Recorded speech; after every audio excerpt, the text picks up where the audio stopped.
This is Dr. Ron's Words of Wisdom, words on leadership, goal setting, productivity, and a whole lot more. I trust that today this will be like a vitamin and a supplement for your mind and heart. And wherever you receive podcasts, would you please subscribe to Dr. Ron's Words of Wisdom and leave a rating and a brief written review? It will enable others to be able to locate this podcast. Today I want to speak about the resilient leader. You know, there is a definition for just about every title and description under the sun. And I did find a very good definition of what a resilient leader means and what they look like. A resilient leader is a person who sees failure as just temporary setbacks that they can recover from quite quickly. Resilient leaders maintain a positive attitude and a strong sense of opportunity during these periods of turbulence. Resilient leaders, when faced with ambiguity, a resilient leader finds ways to keep moving forward. And though they are stuck for a while, they avoid being stuck long term. What does a resilient leader look like, and how can you and I become a more resilient leader? I think overarching all of that is this idea that in the time and day and age we live with, we have to become comfortable with change. Just 3 to 4 weeks ago, no one in this country or the world knew the kind of changes we were going to have to go through. And I know that for many, we just aren't comfortable with change. But we're going to have to become more comfortable with change. That doesn't mean that it should paralyze us, but there's always lessons to be learned. And a part of being a resilient leader is being a leader who understands that change is a major part of the process. Let's look at some items here, a handful of items that I believe if we cultivate and exercise these, these could be traits, skills, characteristics, but in my estimation, regardless of what your gift mix is or how you have developed certain skills, we can all get better, fine-tune, and develop some resilience. The very first thing is to maintain a positive attitude. Now, I have friends who are the opposite of optimists who tell me when I try to give them a more optimistic viewpoint on something, will tell me, you can be an optimist, but I'm a realist.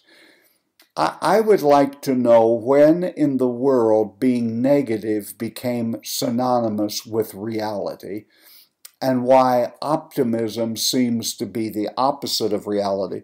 I have proven in my life, and I've lived a few years, that being positive is just as realistic as being negative. Do your best to maintain a positive attitude. If this is something that is quite difficult for you, then you need to find books, listen to audio books, go to blogs and podcasts, and just prime yourself with positive messages. Perhaps one of the best things you could do is turn off your television set. For if you sit and watch your television in times like this, but literally in any time, it has a tendency to lead to much, much great negativity. If you want to be a resilient leader, and I'm sure you do, you're going to have to work at maintaining a positive attitude and spirit in all of this. Enthusiasm is common. I mean, we all can see people who are enthusiastic. Endurance is what's rare, so we're just going to have to keep plowing ahead. Now let's look at some more of these besides maintaining a positive attitude. I think another one is you need to be coachable. Hold yourself to a higher standard than you hold anyone else to. Are you teachable? Are you coachable? Are you willing to observe others and pick up the principles that will help you? And are you willing to learn and be better? Don't believe you have arrived. Continually seek to make improvement in your life. I think one of the characteristics that makes a resilient leader is someone who's coachable. The next one would be a risk taker, bold. Now, I'm not talking about someone who just goes out and does crazy wild stuff. But it is the most risky thing you can do is to do nothing. That is the riskiest choice you can make. I'm talking about calculated, prayed for, thought through risk, knowing that you may not have all of the information you need the moment you make a decision, but by and large, most of our decisions can be tweaked, drawn back, corrected, or even move in another direction. If you are averse to risk, you live in a world in which risk is around every corner. And again, you are the leader of something. You are called to be a decision maker. You have to decide. Do not buy into the idea that doing nothing is the safe course. That is, and many times, oftentimes, the worst decision that you could make. Be a bold leader. Our times call for people to take bold steps. Another way in which one can develop the attitude, traits, skills, characteristics of a resilient leader is to spend your time developing others, mentor people. Walk through the decision-making processes that you are using. Pour yourself into others. Back long before I ever heard the word mentor as a young person, I am so thankful today. I am more thankful today than I was when it was happening because, like most of us, we don't appreciate the gifts that people are giving to us, the gift of their time, the gift of their expertise, the people who poured their life into me. I am extremely indebted to those who took the time out when they could have done something else, but evidently saw something in me, but more than likely saw something in themselves, that they were going to do their best to be one who develops others. Another way to become a more resilient leader is to be a decisive person, to make decisions. Now, I've already talked about that in the area of risk tolerance. I remember it was Margaret Thatcher who said, "You may have to fight a battle more than once to win it." Oftentimes we're under the impression, and this is where discouragement will set in, that we pushed ahead, we met the battle, we fought our way through, we got to the other side, and we almost let out a sigh of relief. I faced that trial, I beat that thing back, and the fact of the matter is it may have to happen multiple times. You're going to have to fight battles. That is a part of being a leader, is you are going to be in a lot of battles. So don't think I fought the battle and I can stay at the camp now and just sort of rest. Again, you understand about decisions. Gather the information you have, knowing that you'll only have the information that you have. Be thoughtful, be wise, consult with others, process it as much as possible, get your bias and emotion out of it. But there comes a point where you have to be decisive. It is at this one area that I see so many leaders fail. They just can't make the decision. They can't pull the trigger. They are just paralyzed by what if it's the wrong decision? What if things go wrong? What if people criticize you? Yes, all of those things will happen whether you make that decision or you don't. So at least if you're going to be criticized and second-guessed, be criticized or second-guessed for trying to make some positive difference where you are. We didn't call you there to be neutral. We called you there to be, you were called there to make a difference and to take action. I believe another area that will help someone to become the most resilient leader they can be is to see everything that happens in your life as an opportunity to learn. Now, you may have gone to school years ago, and you may have gone to elementary and middle school and high school and college, graduate school. You may have taken a lot of seminars and learned and learned and learned. But life is a continual learning opportunity. And the crisis you may be going through right now is a marvelous learning opportunity. Don't let it pass you by. Learn from it. There's an old proverb that says, fall 7 times, stand up 8.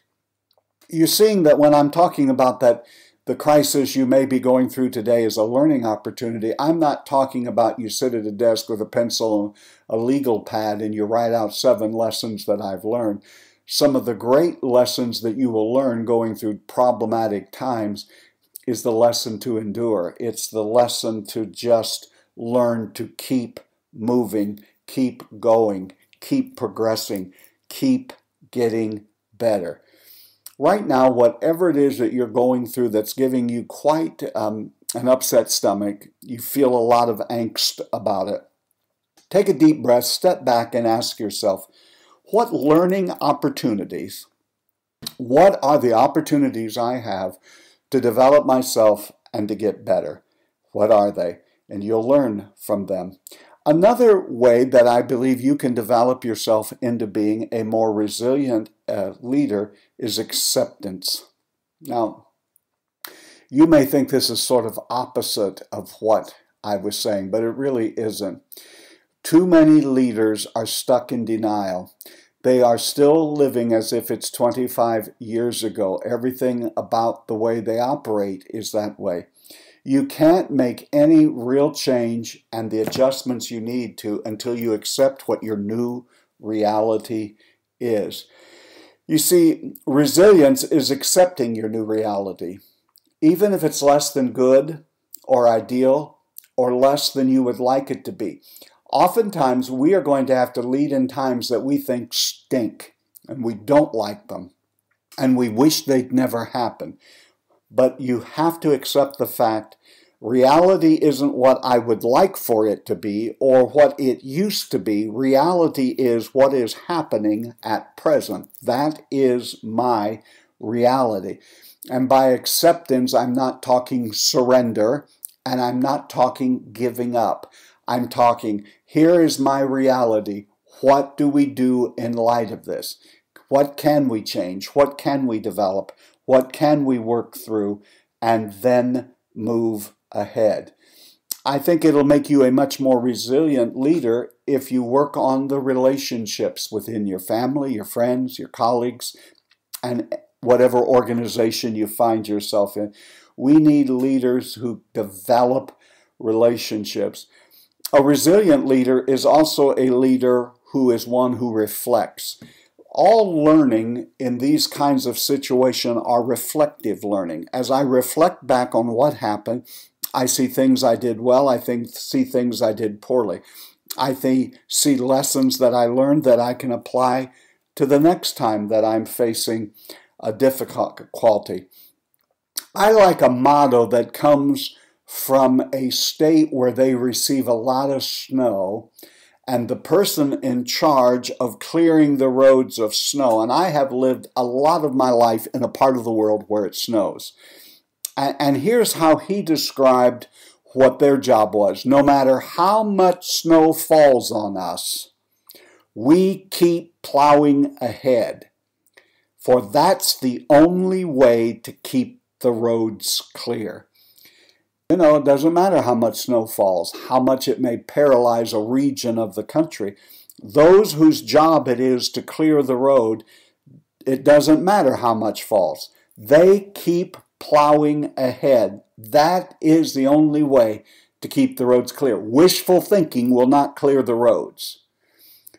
A contingency plan will not clear the roads. It's getting in the plows, getting on the roads, and keep plowing ahead. That will help you to be the most resilient leader you can be when you learn to just keep plowing ahead. Many people aren't resilient because what seems to trip up so many people that I've observed is there are so many people that have never learned how to deal with disappointments in life. You are not going to live for very long in this world and not experience disappointment. I love a quote by Maya Angelou who said, "I can be changed by what happens to me, but I refuse to be reduced by it. Yes, things that happen to the disappointing events in life do change us, but we don't have to be reduced by it. Keep plowing ahead. If you're going to be a resilient leader, you also need to be resourceful. You have to understand the big picture. Don't get so caught up in working through this crisis that you fail to keep in mind who you are, what you're about, and what you're supposed to be doing. Remember this, leader. As much as talent counts, effort counts twice as much. So you may think there are people who are more talented than you, but don't let that be an excuse for you not to double your efforts. You can be a resilient leader, and right now we need resilient leaders as much as we have ever needed them. You've been listening to Dr. Ron's Words of Wisdom.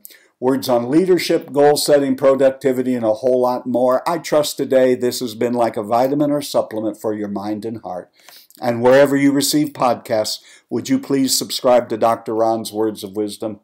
Leave a brief written review, give it a rating. It'll enable others to find it. And right now in this difficult day, my leadership friend, remember you really are doing better than you think you are. You really, truly are. And until next time, this is Dr. Ron saying have a great and blessed day.